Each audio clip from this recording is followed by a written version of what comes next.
Добар ден, вести во 18 часот, ова се настаните на денот. Гостивар доби техничка вода. Тошковски апелира за пиење и готвење да се користи флаширана. До сите одговорни во рамки на општините на територија на Македонија се надевам дека ова ќе биде за памет. Зголемен бројот на пациенти во гостиварската болница. За некој месец дена по период на инкубација може да се појави друга епидемија, која што би била епидемија предизвикана од заразна жолтица или хепатитис А. Бензините поскапуваат за 3, дизелот за 4,5 денари по литар. Од 1 август поскапува и парното грејење во Скопје. Регулаторна комисија одлучи да ова година имаме многу минимално зголемување на цената. Собранието го усвои ребалансот на буџетот. Власта најавува нови средства за реализација на проектите. Опозицијата обвини дека не е развоен. Факт е дека овој ребаланс е резултат на одговорно управување на буџетот. Ова не е развоен ребаланс. Ова е фискално сметководствено книжење на една промашена економска активност. По системот Безбеден град, МВР со брзи тестови ќе проверува присуство на дрога кај возачите во сообраќајот. Тестирањето ќе се врши на местото каде што е сопрено возилото. 8 случаи на западно-нилска треска во Македонија.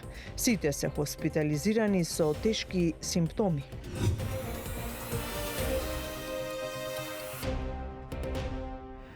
Водата во Гостивар може да се користи како техничка, но не и за пиење и готвење. Надлежните најавија дека со континуиран мониторинг ќе се следи квалитетот на водата се додека не се потврди дека е исправна за пиење, а во меѓувреме градот ќе продолжи да биде снабдуван со пакувана вода. Деталите од Дејан Трајковски.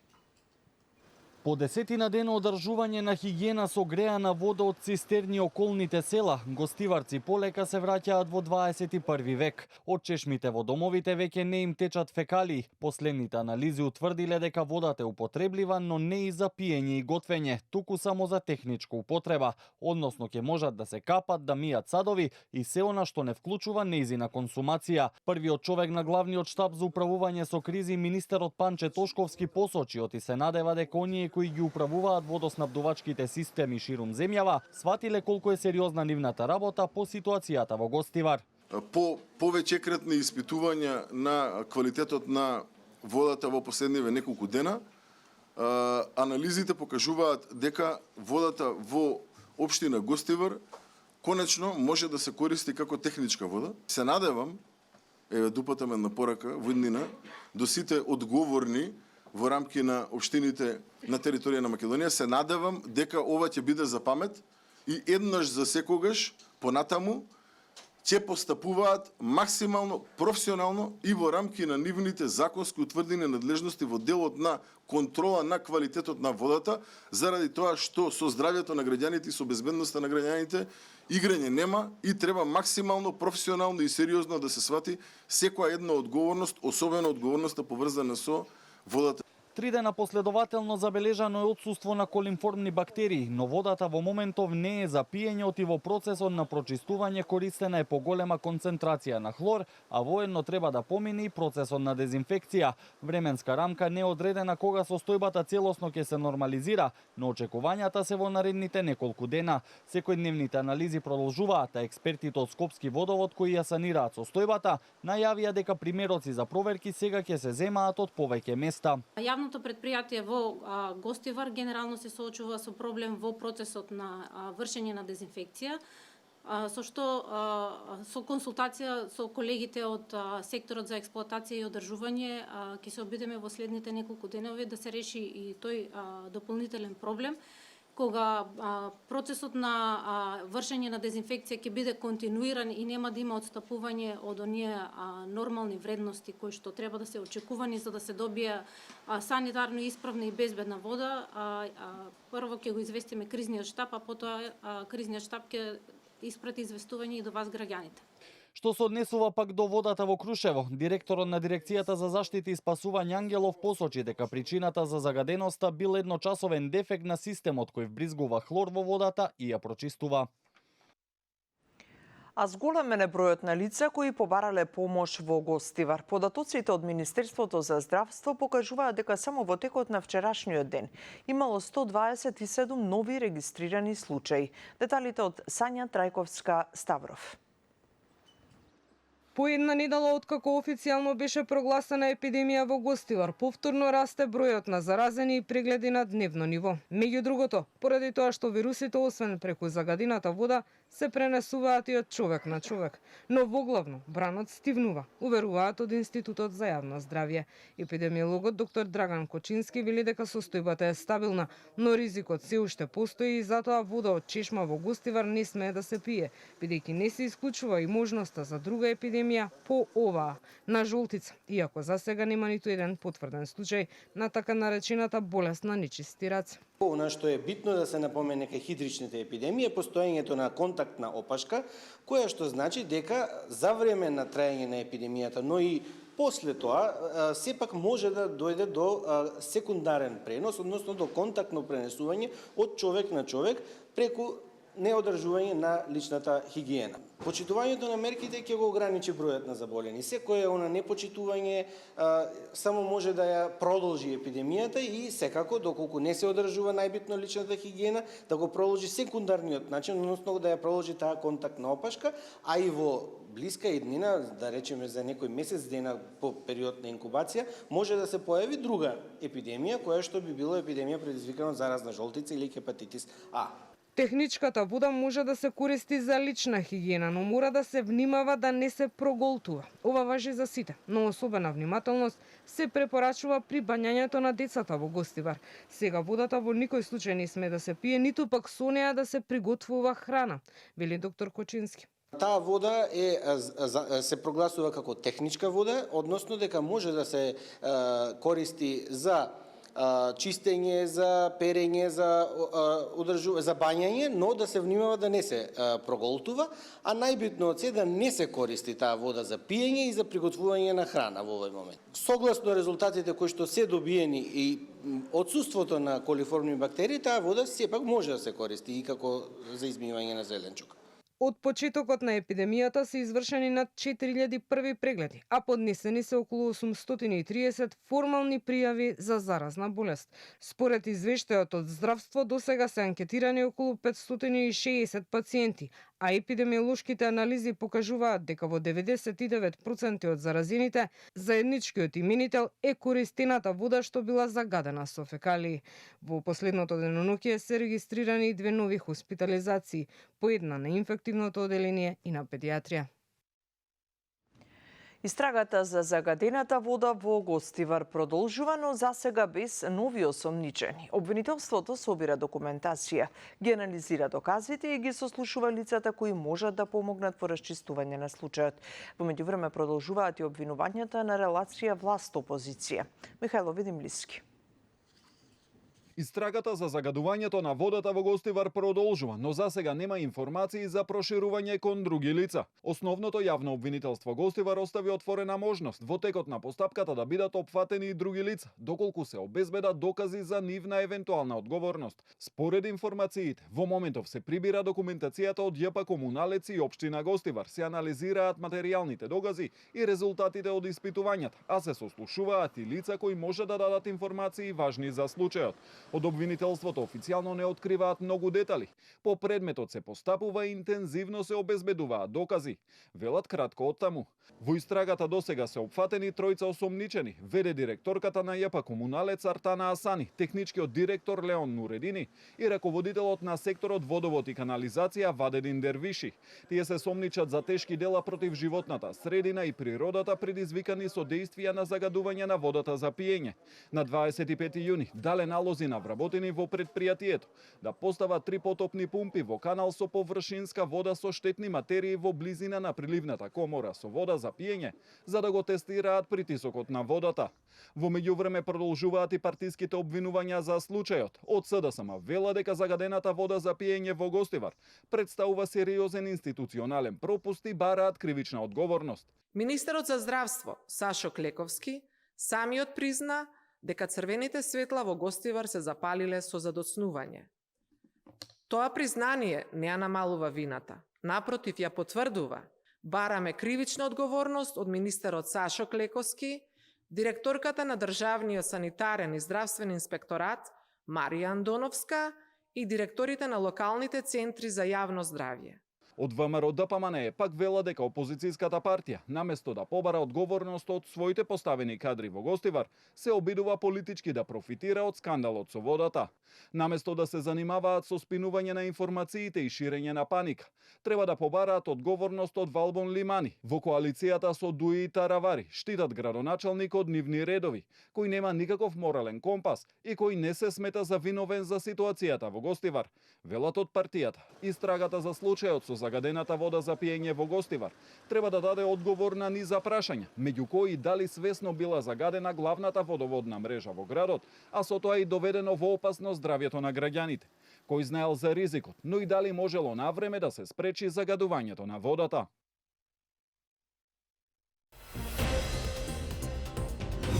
Температурните промени ги напомнија лекарските ординации. Лекарите со апел до хронично болните. Постојано да си ја земаат својата хронична терапија.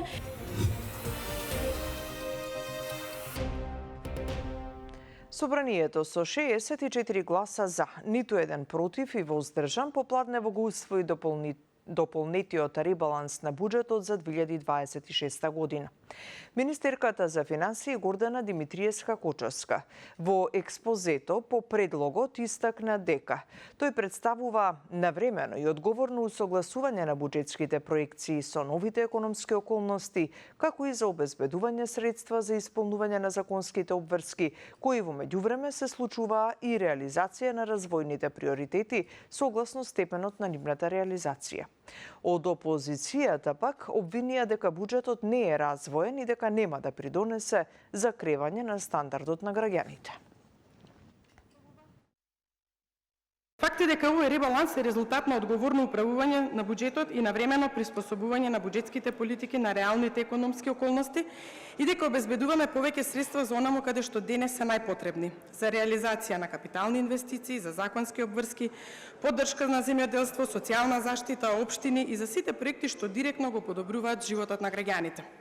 Затоа денес одлучуваме дали ќе продолжи инвестицискиот циклус, дали ќе продолжи изградбата на инфраструктурата, дали ќе продолжи поддршката за локалниот развој и дали ќе обезбедиме сигурност и предвидливост за граѓаните и стопанството. Факт е дека економијата расте и дека капиталните инвестиции се реализираат со значително повисока динамика. Факт е дека приходите во буџетот растат и дека сите законски обврски редовно се сервисираат. Ова не е развоен ребаланс. Ова е фискално сметководствено книжење на една промашена економска активност и економска политика. И затоа ние пратениците од СДСМ нема да бидеме деструктивни, ќе бидеме конструктивни во носење на овој ребаланс. И затоа гледате дека имаме малку пријавени. Затоа што не сакаме да ви дадеме уште еден изговор дека ние кочиме носење на ребаланс. Утре, веќе во 8:00 да ги исплатите, како што сте ги им кажале на земјоделците дека тие тамо ни нешто блокираат, затоа не можеме обврските да ги платиме. Не, денеска ќе го донесеме, ќе гласаме сите ако треба. Но реалноста не е таму. Утре нема пари. Се зголемуваат цените на бензините за 3, а на дизелот за 4,5 денари по литар. Регулаторната комисија ги соопшти цените на горивата кои треба да важат од вечерва на полнок. Дополнително оттаму најавија изголемување на цената на парното грејење за грејната сезона. Од вечерва на полнок малопродажните цени на бензините Евро Супер БС95 и Евро Супер БС98 се зголемуваат за 3 денари по литар. Малопродажната цена на Евро Супер БС95 ке изнесува 93 денари, додека малопродажната цена на Евро Супер БС98 ке изнесува 95 денари за литар. Цената на евродизелот пак се зголемува за 4,5 денари и ќе изнесува 98,5 денари за литар. Првиот човек на регулаторната комисија за енергетика Ацо Петров причината за зголемувањето не ја гледа во недостатокот на нафта, туку во затајувањето на работата на рафинериите, чија обврска е од суровата нафта да направат нафтени деривати. Берзанските цени отидоа над $1200 по тон, што е веќе во зоната на неиздржливоста, односно се приближуваме кон цената на дизелот скоро од $100 и мислам дека таа е бариерата и владата мислам дека следната седмица доколку продолжи овој тренд, меѓутоа гледате на дневна база се ова случува, денеска нафтата спадна за $50 по тон. Ние правиме 15 дневна пресметка, 15 дена ќе истечат на крајот на оваа недела, спрема тоа ќе се одлучи и цари и акцизите примена и дали владата евентуално ќе донеси некоја нова одлука за намалување на ДДВ или нешто слично. Освен зголемени трошоци за гориво, граѓаните на Скопје ги очекуваат и повисоки сметки за затоплување. Новите цени, како што соопштија од регулаторна, ќе важат од 1 август. Најголемо зголемување на цената на парното ќе има за домакинствата приклучени на системот на ЕСМ снабдување, каде што цената на топлинската енергија ќе биде повисока за 5,96%. Покачување ќе има и за корисниците на ЕСМ енергетика, односно така нареченото железарско парно, каде зголемувањето ќе изнесува 5,18%, додека за корисниците на Скопје Север или Енергоеколог, цената на парното ќе биде повисока за 3,65%. Пресметките на регулаторот покажуваат дека за просечен стан со површина од 60 квадратни метри, месечната сметка ќе биде повисока за околу $140. Разгледувајќи ги сите барања од сите компании, сепак регулаторна комисија одлучи да ова година имаме многу минимално зголемување на цената. Имат направено енергетските компании доста инвестиции во делот и на проширување на мрежата и во делот на санирање на загуби, намалување на загуби, меѓутоа тоа се уште не е доволно и ние со тоа ги мотивираме сите оние предложени инвестиции во делот на намалување загуби и зголемување на енергетската ефикасност ќе бидат прифатени. Сите други инвестиции кои што се неефикасни и се однесуваат на набавка на опрема која што не е директно врзана со тоа, од наша страна не се прифаќа. И покрај поскапувањето, од регулаторната комисија уверуваат дека ценовното ниво во земјава останува поволно во споредба со соседните држави.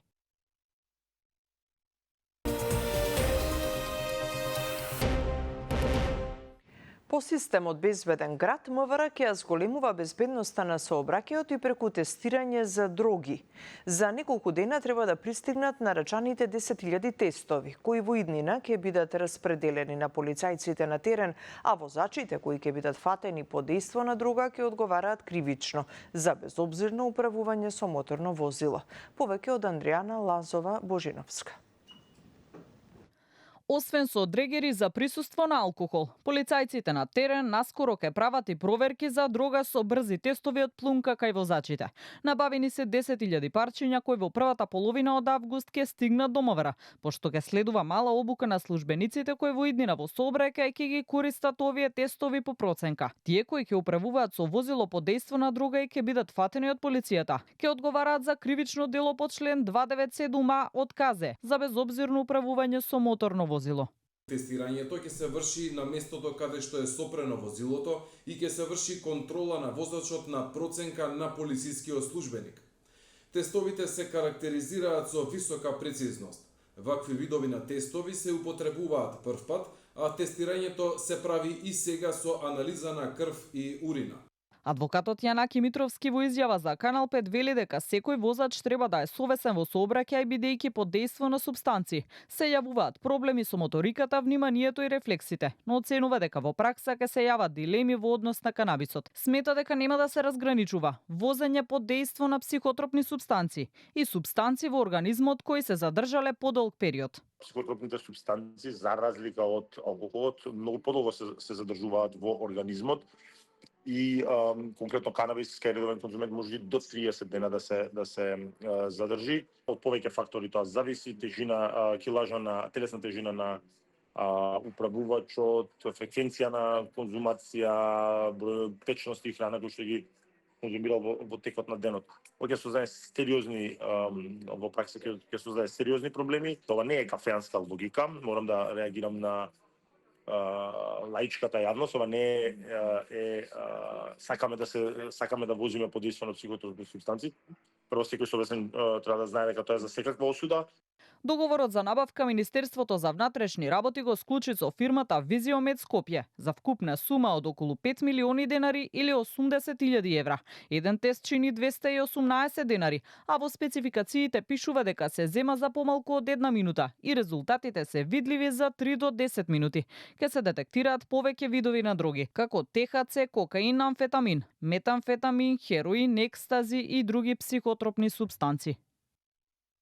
Температурните промени ги наполнија лекарските ординации. Вртоглавици, главоболки, осцилации на притисокот и влошување на хроничните состојби се најчестите причини, поради кои граѓаните деновиве бараат помош. Лекарите апелираат да се прима редовна терапија, следење на состојбата и навремена консултација, особено кај хронично болните и повозрасните. Маја Стојановска. Температурните осцилации и наглите промени на времето ги наполнија лекарските амбуланти. Вртоглавици, главоболки, промени на крвниот притисок и влошување на хроничните состојби се најчестите тегоби поради кои граѓаните деновиве бараат медицинска помош.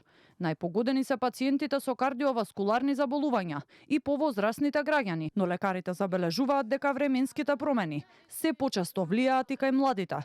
Хронично болните редовно да ја земаат препишаната терапија, да го следат крвниот притисок и да избегнуваат нагли промени во дневните навики, апелираат лекарите. При појава на посериозни симптоми како изразена вртоглавица, болка во градите или нагло влошување на состојбата, препораката е навремена консултација со матичниот лекар. Пред се тоа се пациенти кои што доста редовно си ја земаат својата хронична терапија, значи апел постојано да си ја земаат својата хронична терапија и секако оние пациенти кои што во денот имаат некаков проблем, корекција на тензијата, значи доколку треба да повторно се измери, да се земе додатна терапија, консултација со матичниот, ние сме барем премногу достапни за пациентите 24 часа и постојано се консултираме, било да се работи по телефон, било да се работи за преглед во амбуланта. Нестабилното време со променливи температури, според прогнозата на УХМР, ќе се задржи уште кратко.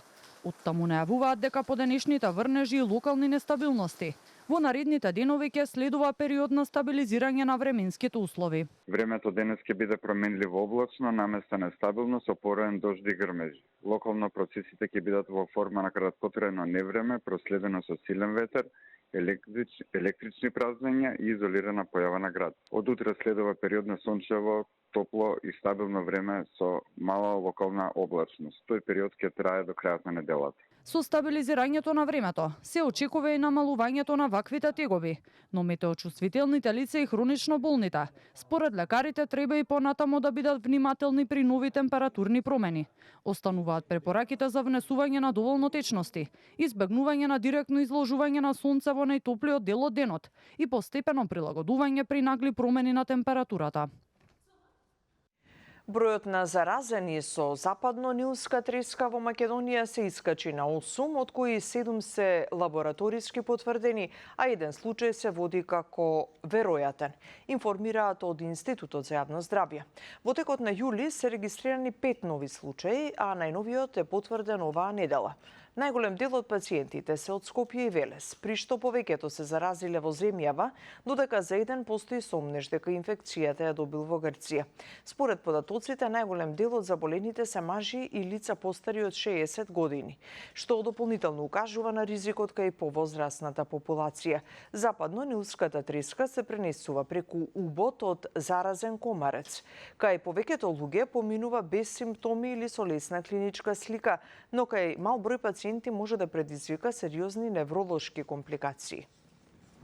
Од црквата Свети Петар и Павле во Горно Лисиче по Плавнево предвидено е да тргнат 40 на коњаници кои на 2 август треба да пристигнат во Крушево на одбележување на големиот празник Илинден.